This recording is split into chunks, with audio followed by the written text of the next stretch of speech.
ഇത് വെറുതെ എങ്ങനെ കണ്ട് പൊട്ടിമുളച്ചുണ്ടായതല്ല. അവര് പറയണത് നജീബ് കാന്തപുരം കൊണ്ടുവന്ന പ്രധാനപ്പെട്ട വർക്കുകൾ ചൂണ്ടിക്കാണിച്ചു കൊടുക്കണം എന്നാണ്. ഇത് ചൂണ്ടിക്കാണിച്ചു തരാണ്. അപ്പൊ പെരിന്തൽമണ്ണയില് നിയമസഭാ തെരഞ്ഞെടുപ്പിലേക്കുള്ള പോരാട്ടച്ചൂട് വേനൽ ചൂടിനേക്കാൾ വലിയ ചൂടിലേക്കാണ് വരുന്നത്. ഇടതുപക്ഷത്തെ സ്ഥാനാർത്ഥിയും അതുപോലെ UDFന്റെ സ്ഥാനാർത്ഥിയും ഒക്കെ പത്രിക സമർപ്പിച്ചു. NDA സ്ഥാനാർത്ഥിയും ഇന്ന് പത്രിക സമർപ്പിച്ചു കഴിഞ്ഞു. അപ്പൊ ഇടതുപക്ഷത്തുള്ള പ്രധാനപ്പെട്ട നേതാക്കളൊക്കെ നജീബ് കാന്തപുരം എന്ത് ചെയ്തു ഒന്ന് ചൂണ്ടിക്കാണിക്കാൻ പറ്റുമോ എന്ന് ചോദിച്ചായിരുന്നു. അപ്പൊ ഏതായാലും ഞങ്ങൾ അങ്ങനെ ഒന്ന് നോക്കാം, അദ്ദേഹം എന്തെങ്കിലും ചെയ്തിട്ടുണ്ടോ എന്ന് നോക്കണമെന്ന് ഞാൻ ഇറങ്ങിയതാ. അപ്പൊ ആലിപ്പറമ്പിലേക്ക് ഉള്ള യാത്രയിലായിരുന്നു ഞങ്ങൾ. അപ്പൊ ഇവിടെ നല്ലൊരു മനോഹരമായ റോഡ്, പണ്ട് ഇതിലേ പോയപ്പോൾ ഈ റോഡ് ഇത്രയും നന്നായിരുന്നില്ല. ഇപ്പൊ നല്ലൊരു റോഡ്. ഈ റോഡ് എന്താണ്, ഇത് എങ്ങനെ വന്നു എന്ന് അറിയണമല്ലോ. അങ്ങനെ അറിയാമെന്ന് വിചാരിച്ചപ്പോഴാണ് ആലിപ്പറമ്പ് പഞ്ചായത്തിലെ UDFന്റെ തെരഞ്ഞെടുപ്പിന്റെ ചുമതലയുള്ള മുൻ block panchayat president advocate AK മുസ്തഫയെ കാണുന്നത്. അല്ല AK മുസ്തഫ, ഈ റോഡ് പണ്ടിങ്ങനെയല്ലായിരുന്നു, പക്ഷെ നല്ലൊരു റോഡ്, ഇതെങ്ങനെ വന്നേ? ഇത് വെറുതെ എങ്ങനെ കണ്ട് പൊട്ടിമുളച്ചുണ്ടായതല്ല. അവര് പറയണത് നജീബ് കാന്തപുരം കൊണ്ടുവന്ന പ്രധാനപ്പെട്ട വർക്കുകൾ ചൂണ്ടിക്കാണിച്ചു കൊടുക്കണം എന്നാണ്. ഇത് ചൂണ്ടിക്കാണിച്ചു തരാണ്. ഇത് 3 കോടിയോളം രൂപ PWDയെ കൊണ്ട് നിർബന്ധമായും വെപ്പിച്ച് അതിന്റെ അറ്റകുറ്റപ്പണികള് ശാസ്ത്രീയമായി പുതിയ കാലഘട്ടത്തിനനുസരിച്ച് പൂർത്തിയാക്കി ഇപ്പോൾ ഇതാ വണ്ടികൾ ഓടിക്കൊണ്ടിരിക്കുന്ന മനോഹരമായ കാഴ്ചയാണ് നമ്മൾ കണ്ടുകൊണ്ടിരിക്കുന്നത്. അതുകൊണ്ട് ഞങ്ങൾക്ക് ചൂണ്ടിക്കാണിച്ചു തരാൻ ഒന്ന് ഇത് തന്നെയാണ്. പിന്നെ നേരെ ഇവിടുന്ന് അങ്ങോട്ട് നോക്കുമ്പോൾ ആ വണ്ടി വരുന്ന ആ റോഡുണ്ടോ, ഇത് മുതിരമണ്ണ ആര്യമ്പറമ്പ് റോഡാണ്. ഓടമലയിൽ നിന്നുള്ള ഒരു പ്രധാനപ്പെട്ട റോഡാണ്. നിരവധി കുട്ടികൾ സ്കൂളിലേക്ക് പോകുന്ന 2 പഞ്ചായത്തുകളെ ബന്ധിപ്പിക്കുന്ന മറ്റൊരു റോഡാണിത്. ആ റോഡിന് ഇപ്പോൾ 20 ലക്ഷം രൂപ അദ്ദേഹം മുടക്കി അത് തന്നെ ഗതാഗത യോഗ്യമാക്കി. പിന്നെ ഇവിടുന്ന് കുറച്ച് അങ്ങോട്ട് പോയാൽ ഇറക്കത്തു നിന്ന് അങ്ങോട്ട് എടായിക്കലേക്ക് പോകുന്ന ഒരു റോഡുണ്ട്. അതിന് 1,40,00,000 രൂപ MLA വകയിരുത്തിയിട്ടുണ്ട്. അതിൽ 40 ലക്ഷം രൂപയുടെ വർക്ക് കഴിഞ്ഞു. ഇനിയിപ്പോ 1 കോടി ബാക്കിയുണ്ട്. ആ 1 കോടി കൊണ്ട് അതിന്റെ ബാക്കി പണികൾ തീർത്തു പോകും. ഇവിടെ ഞങ്ങളുടെ ഏറ്റവും വലിയൊരു സ്വപ്നമായിരുന്നു ഇപ്പോ പിന്നെ ആലിപ്പറമ്പ് പഞ്ചായത്തിൽ ഒരു ബഡ്സ് സ്കൂൾ കൊണ്ടുവരാമെന്ന് പറഞ്ഞു. ഭിന്നശേഷിക്കാരായ കുട്ടികൾക്ക് പെരുന്തമണ്ണ ബ്ലോക്ക് പഞ്ചായത്തും MLAയും ഒക്കെ കൂടി സഹകരിച്ചിട്ടാണ് ഏതാണ്ട് 10-50 ലക്ഷത്തോളം രൂപ ചെലവഴിച്ചുകൊണ്ട് ഞങ്ങൾ ബഡ്സ് സ്കൂൾ പൂർത്തിയാക്കിയത്. ബഡ്സ് സ്കൂളിന്റെ ഉദ്ഘാടനത്തിന്റെ അന്ന് അവിടുത്തെ കുട്ടികൾ ഞങ്ങളോടൊരു ആഗ്രഹം പ്രകടിപ്പിച്ചിരുന്നു. അവരൊക്കെ ഇപ്പോൾ അവരുടെ രക്ഷിതാക്കള് ബൈക്കിലോ അല്ലെങ്കിൽ വണ്ടിയിലോ ഒക്കെ കൊണ്ടുവന്ന് വിടുകയാണ്. രക്ഷിതാക്കൾ ഇല്ലാത്ത ദിവസം അവർക്ക് സ്കൂളിൽ വരാൻ കഴിയണില്ല. അപ്പൊ അവർക്കൊരു വണ്ടി വേണമെന്ന് പറഞ്ഞിരുന്നു. ഞങ്ങൾ MLAയോട് പറഞ്ഞു. MLAയും ഞങ്ങളുടെ MP ഞങ്ങൾ എല്ലാവരും കൂടി പരിശ്രമിച്ചതിന്റെ അടിസ്ഥാനത്തിൽ ഇപ്പൊ ആ കുട്ടികൾക്ക് ഒരു വണ്ടി പാസ്സായിട്ടുണ്ട്. 20 ലക്ഷം രൂപയാണ് അതിനുവേണ്ടി വകയിരുത്തിയിട്ടുള്ളത്.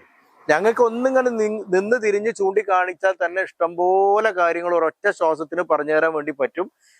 നജീബ് കാന്തപുരം.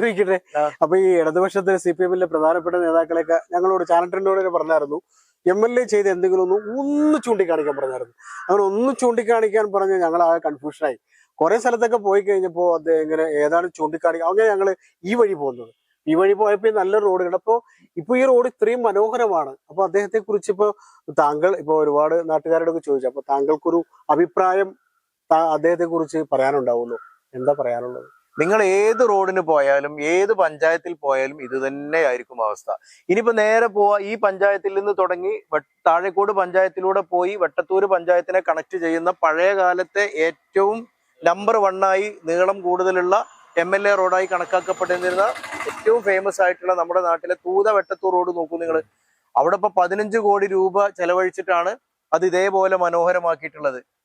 അതും ഞങ്ങളുടെ MLA മുൻകൈയെടുത്ത് ഫണ്ട് വേണമെന്ന് നിരന്തരമായി പറഞ്ഞ് ഇപ്പൊ ഇവര് ഫണ്ട് ചെലവഴിക്കേണ്ടടുത്ത് എത്രമാത്രം MLA അസംബ്ലിയിലും അതുപോലെ തന്നെ പൊതു നിരത്തുകളിൽ സമരം നടത്തിയിട്ടും ചില റോഡിന്റെ കാര്യത്തിലുള്ള ശുദ്ധ അവഗണന നിങ്ങൾ കാണുന്നുണ്ടല്ലോ, പച്ചക്കുള്ള അവഗണന. എന്നാൽ ആ അവഗണന ഇല്ലാത്ത രീതിയിൽ തന്നെ ഞങ്ങൾ പൈസ പാസ്സാക്കിച്ച് കേന്ദ്ര ഗവൺമെന്റിന്റെ സഹായത്തോടു കൂടി ഇപ്പൊ ഗതാഗത യോഗ്യമാക്കി മനോഹരമാക്കിയിട്ടുള്ള തൂതവെട്ടത്തൂർ റോഡ് അത് ഞങ്ങളുടെ MLAയുടെ സംഭാവനയാണ്. അങ്ങനെ ഏത് പഞ്ചായത്തിൽ നിങ്ങൾ പോയി നോക്കിയാലും ഈ MLAയുടെ കയ്യൊപ്പില്ലാത്ത ഒരു റോഡും ഇല്ല, ഒരു വികസന പ്രവർത്തനവും ഇല്ല, ഒന്നുമില്ല. പിന്നെ പറയുന്നവർക്ക് അങ്ങനെയൊക്കെ പറയണല്ലോ, കാരണം ഇലക്ഷൻ കാലല്ലേ. അവർക്ക് കണ്ണടച്ച് ഇരുട്ടാക്കുക, സ്വയം കണ്ണടച്ചിട്ട് ഇരുട്ട് കാണുമ്പോൾ ഇത് എല്ലാവർക്കും ഇരുട്ടാണെന്ന് തോന്നുന്നത് പോലെ സമാധാനിക്കാനേ അവരെ കൊണ്ട് പറ്റുള്ളൂ. ബാക്കിയുള്ളവർക്ക് ഇരുട്ടില്ല.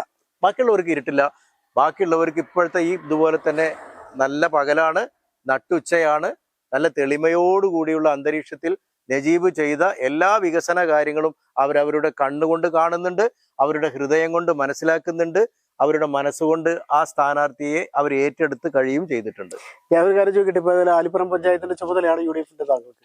ആലിപ്പുറം പഞ്ചായത്തിലെ ഇപ്പോ നേരത്തെ തദ്ദേശ തെരഞ്ഞെടുപ്പില് ഒരു തൂത്തുവാരൽ നടന്നായിരുന്നു. അത് എല്ലായിടത്തും അന്യവീശിയ ഒരു കാറ്റ് പോലെയാണ് നടന്നത്, നല്ല ഭൂരിപക്ഷം. അപ്പോൾ ആലിപ്പറമ്പ് പഞ്ചായത്തിലെ ജനങ്ങൾ ചുമതലക്കാരെന്ന നിലക്ക് അവരുടെ ഒരു അഭിപ്രായം, അവരുടെ ഒരു പ്രതികരണം, അവരെങ്ങനെയാണ് ഇനി UDF ആണോ LDF-നാണോ, അവരുടെ ഒരു മനസ്സ് താങ്കൾക്ക് കുറച്ച് കിട്ടിയിട്ടുണ്ടാവില്ല, എന്ത് തോന്നുന്നു?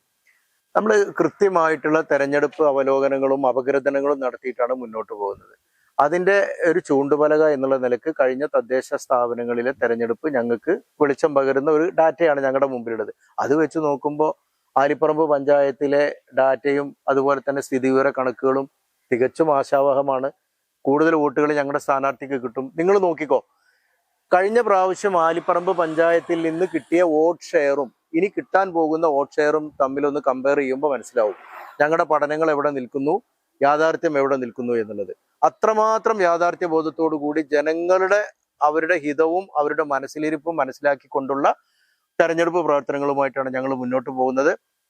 അതുകൊണ്ട് എല്ലാ പഞ്ചായത്തുകളിലും മുനിസിപ്പാലിറ്റിയിലും എന്ന പോലെ തന്നെ ആലിപ്പറമ്പിലും നല്ല ഭൂരിപക്ഷം നജീബിനുണ്ടാകും. ആ കാര്യത്തിൽ യാതൊരു സംശയവും വേണ്ട. അത് കൃത്യമായി കണക്ക് കൂട്ടിയിട്ട് തന്നെയാണ് ഞങ്ങൾ മുന്നോട്ട് പോകുന്നത് എന്നുള്ളതാണ് തെരഞ്ഞെടുപ്പിന്റെ UDF തലത്തിലുള്ള ഒരു ചുമതലക്കാരൻ എന്നുള്ള നിലക്ക് എനിക്ക് നിങ്ങളോട് അറിയിക്കാനുള്ളത്. ഏതായാലും ഞങ്ങൾ അന്വേഷിച്ചിറങ്ങിയതാണ്. എവിടെയെങ്കിലുമൊക്കെ ചൂണ്ടിക്കാണിക്കാനുണ്ടോ എന്ന് അന്വേഷിച്ച് ചോദിച്ചപ്പോൾ പിന്നെ ഇടതുപക്ഷത്തെ പ്രധാനപ്പെട്ട നേതാക്കൾ ചോദിച്ചു, അങ്ങനെ ചൂണ്ടിക്കാണിക്കാൻ കഴിയുന്ന റോഡുകൾ MLA-യുടെ വികസനം എന്തെങ്കിലും ഉണ്ടോ എന്ന് അന്വേഷിച്ചേക്കാമെന്ന് വിചാരിച്ചിറങ്ങിയതാ. അപ്പോൾ ഇവിടെ നല്ലൊരു മനോഹരമായ റോഡ് കണ്ടപ്പോൾ നേതാക്കളും നാട്ടുകാരൊക്കെ പറഞ്ഞു ഇത് MLA-യുടെ പരിശ്രമം. അപ്പോൾ ഒരു മണ്ഡലത്തില്, ഒരു നിയോജക മണ്ഡലത്തില്, അല്ലെങ്കിൽ ഒരു നഗരസഭ പരിധിയിൽ, ഒരു വാർഡ് പരിധിയിൽ ഒരു ജനപ്രതിനിധിക്കാണ് എന്തെങ്കിലുമൊക്കെ ചെയ്യാൻ കഴിയുള്ളൂ. ജനപ്രതിനിധിയുടെ നിർദ്ദേശം, അദ്ദേഹത്തിന്റെ പരിശ്രമമൊക്കെ ഉണ്ടാവുമ്പോഴാണ് എന്തെങ്കിലുമൊക്കെ പദ്ധതികൾ വരികയുള്ളൂ എന്നാണ് ഇത്രയും കാലത്തെ ഒരു നമ്മുടെ വിവരം, പഠിപ്പൊക്കെ വെച്ച് നമുക്ക് മനസ്സിലാവുന്നത്. ഇവിടെയും MLA-യുടെ പരിശ്രമം കൊണ്ടാണ് ഇത് വന്നത് എന്ന് UDF-ന്റെ പ്രധാനപ്പെട്ട നേതാക്കളൊക്കെ നേരത്തെ പറഞ്ഞിട്ടുണ്ട്. അഡ്വക്കേറ്റ് AK മുസ്തഫയും പറയുന്നു. അപ്പോൾ അദ്ദേഹത്തിന് MLA എതിർക്കുന്ന ആളുകളൊക്കെ പറഞ്ഞു ചൂണ്ടിക്കാണിക്കാനുണ്ടോ എന്ന് ചോദിച്ചത് അവര് തന്നെ ചൂണ്ടിക്കാണിച്ചിട്ടുണ്ട്. ഇനി കാണാൻ കഴിയുന്നവര് വന്ന് നോക്കണം എന്നാണ് ഇവരൊക്കെ പറയുന്നത്. ഇടയ്ക്കൊക്കെ വന്ന് സന്ദർശിച്ചിട്ട് ഇതൊക്കെ ഒന്ന് നോക്കിയിട്ട് ഇതൊക്കെ നന്നായിട്ടുണ്ടോ ഒന്ന് നോക്കിയേക്കാനാണ് AK മുസ്തഫ ഉൾപ്പെടെ ഇവിടെയുള്ള പല നേതാക്കളും നാട്ടുകാരൊക്കെ പറയുന്നത്. അപ്പോൾ ഇനി നോട്ടങ്ങൾ നടക്കട്ടെ, പരിശോധന വേണമല്ലോ, എന്തെങ്കിലുമൊക്കെ ചെയ്തിട്ടുണ്ടോന്ന്. അത് ഓരോരുത്തരുടെ താല്പര്യമാണ്. ഏതായാലും മത്സരരംഗം കടുക്കും. മത്സരത്തില് വിവാദങ്ങൾ ഉണ്ടാകും, ആരോപണങ്ങൾ ഉണ്ടാവും, പ്രത്യാരോപണങ്ങൾ ഉണ്ടാവും. ചൂണ്ടിക്കാണിക്കാൻ എന്തെങ്കിലുമൊക്കെ ഉണ്ടോയെന്ന് ചോദിക്കുന്നവര് ഇങ്ങനെയുള്ള ആരോപണങ്ങളുടെ കൂടെ ഒന്ന് സന്ദർശനമൊക്കെ നടത്തി പരിശോധിച്ചാൽ ചിലപ്പോ സത്യങ്ങളൊക്കെ വെളിപ്പെട്ടാലോ. ക്യാമറമാൻ ഷാഹിദ് കക്കൂത്തിനൊപ്പം ജബ്ബാർ വേണാട്, ചാനൽ 10, പെരിന്തൽമണ്ണ. കല്യാണം കഴിഞ്ഞ് കുറച്ചു കാലം ഫാമിലി പ്ലാനിങ് ഒക്കെയാണെന്ന് പറഞ്ഞുകൊണ്ടിരുന്നത്. പിന്നെ പതിയെ പതിയെ എല്ലാവർക്കും കാര്യം മനസ്സിലായപ്പോൾ ആ പ്ലാനും കൈവിട്ടു. കുട്ടികളില്ലാത്തതിനേക്കാളും വിഷമമാണ് കുട്ടികളായില്ല എന്നുള്ള ചോദ്യം സഹിക്കുന്നത്. ഒരു ദിവസം ഇവിടെ ഷോപ്പിൽ വന്നൊരു കസ്റ്റമറാണ് ഷിഫ ഫെർട്ടിലിറ്റി സെന്ററിനെ കുറിച്ച് പറയുന്നത്.